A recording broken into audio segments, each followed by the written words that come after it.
everyone, and happy Saturday. My name is Kelly, and this is another weekend of Clarinets, Cats, and Coffee.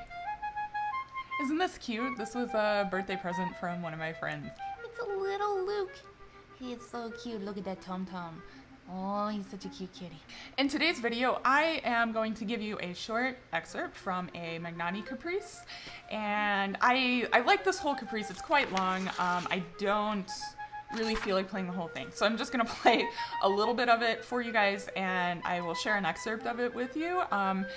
And you should, if you really like it, it's like a page and a half. No, it's 2.5 pages long, and it's a lot of fun, and you should just go buy it. But anyway, I like it because you get practice doing like full range articulation from like super low to super high, and this is in key of G minor, so you have 3 full octaves worth of notes to kind of work through in this. And even if you do just this excerpt, it's a nice little articulation warm-up.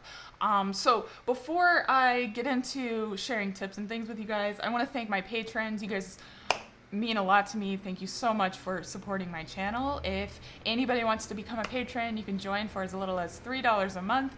I do offer annual memberships now, so it's a good sign. That means I'm going to be sticking around here for a while. I plan on continuing the Saturday morning series. So if you like what I'm doing, if you appreciate my work, please consider supporting my channel.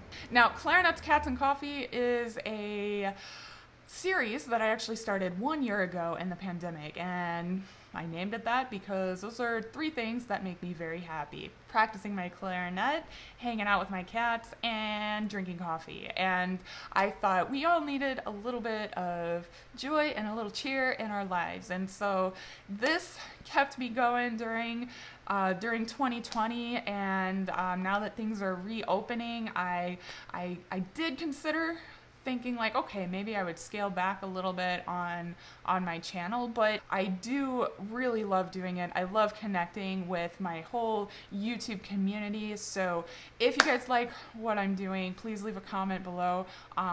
Thank you all for supporting me in the past year, and I hope that we will have many more episodes and videos and everything to come. Now, in this particular etude, my goal is consistency. So personally, I get really tense when I play, and like basically every problem that I have goes back to tension. And so I try to be consistent and in my playing, right? Like all of us. And so the first thing I do is just make sure I take a nice deep relaxed breath, because I at least want to start every phrase free of tension, right? And the whole consistency thing that I think about while I'm doing this is trying to maintain as consistent an embouchure as I can, as consistent a tongue position as possible, which is high from the lowest note to the highest note.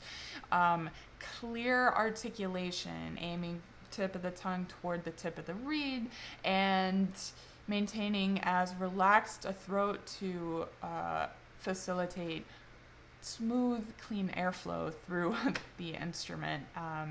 And so even just a short excerpt like this can be very challenging for someone who is struggling with tension. So some of the little parts that I think are problematic, we have these descending intervals, like, maybe you'll go down a 5th or a 6th or something, you'll slur down, and a lot of times our instinct is to drop our jaw or lower our tongue position when we go down in pitch, and we don't want to do that. We want to keep the tongue high.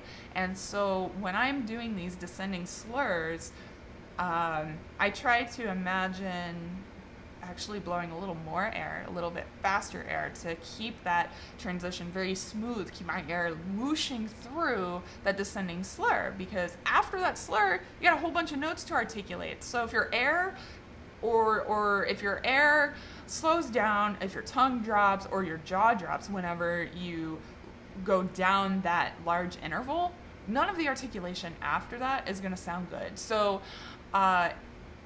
If you're having trouble maintaining consistency, try doing this very, very slowly, like one note per beat, going down that slur and then trying the articulation, which could help sort of get those small skills to kind of line up, right?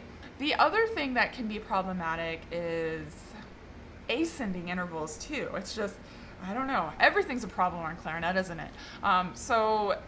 When we're going up in pitch, especially way up into the altissimo, not everybody does this, but a lot of students will also drop their tongue as they go up higher in pitch, and I think it's just those high notes require so much air and so much embouchure strength that it's just easier to slow down the air. But then you have to like bite, and then you like squeak, and then all these weird things happen. So I would say just blow a bunch of air. And if you happen to leak from your corners, bring your corners in and fix it, So the air is the life force of everything we play, and we want to try to maintain a very consistent airflow throughout the entire range of the instrument. All right, I am done talking. I'm going to go ahead and just play through this excerpt for you guys. I think it's marked around 100. I play it a little bit slower than that so I can focus on all these things all at once.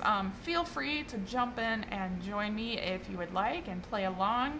And if you guys have any questions or thoughts or anything you want to add, please leave them in the comments below so we can all learn from each other. Enjoy.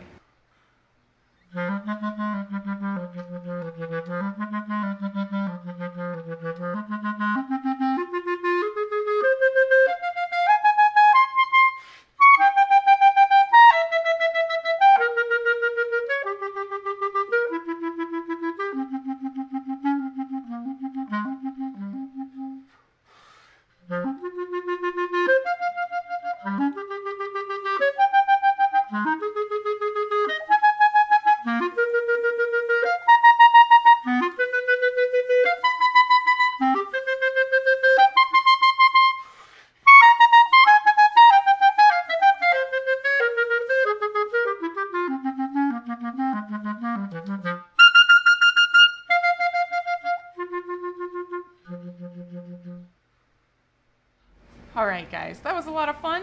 Thank you so much for playing along with me. I hope you enjoyed that. Have a wonderful weekend, you guys. Have a good rest of your week. I'll see you next Saturday. And as always, happy practicing.